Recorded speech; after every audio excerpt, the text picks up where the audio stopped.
Kevin O'Connor from Yahoo, friend of the show, wrote a long piece about Jared McCain's success today in Oklahoma City, but he did have a note on something the Sixers may have been working on at the trade deadline. He says executives have said the Sixers were actively making calls pre-deadline, though nothing seemed remotely close. Some sources suggest Morey was star hunting with Kawhi Leonard being a name that was connected to Philly. Wow. So Kawhi Leonard, on the Clippers, has one more year after this year, is great when he plays, sort of suffers from the same thing that Embiid suffers from, is that, he'll play great for 2.5 weeks and they'll think they're championship contenders and then he won't play for a month.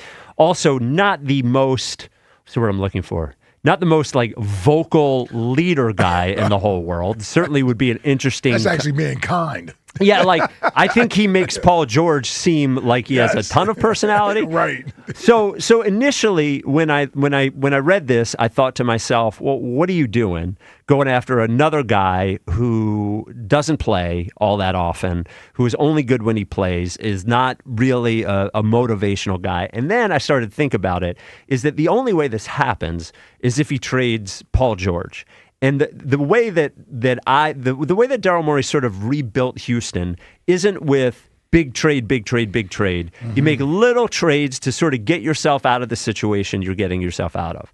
And if he could have gotten Kawhi Leonard for a first-round pick and Paul George, you have one less year on your deal because Paul George has 2 more years.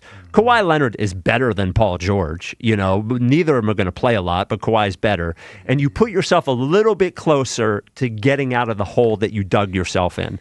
So I think he would have done that, but certainly when he saw the Clippers trade Harden and saw the Clippers trade Zubac, he must have thought, okay, they're selling. And he tried, but to take on 2 years of Paul George, probably the Clippers would have wanted more than the Sixers were offering. But it didn't make sense to me initially, but the more I thought about it, it's like if you can make the contract of Paul George go from 2 years to 1 year, and you have 1 year of Kawhi rather than 2 years of Paul George, that seems like a That's win the benefit to me. of it. Yeah. If you can do it and you're not paying a huge cost for it. And I guarantee you, even with the amount of time that Kawhi Leonard misses, and believe me, he misses a ton of time. Yeah.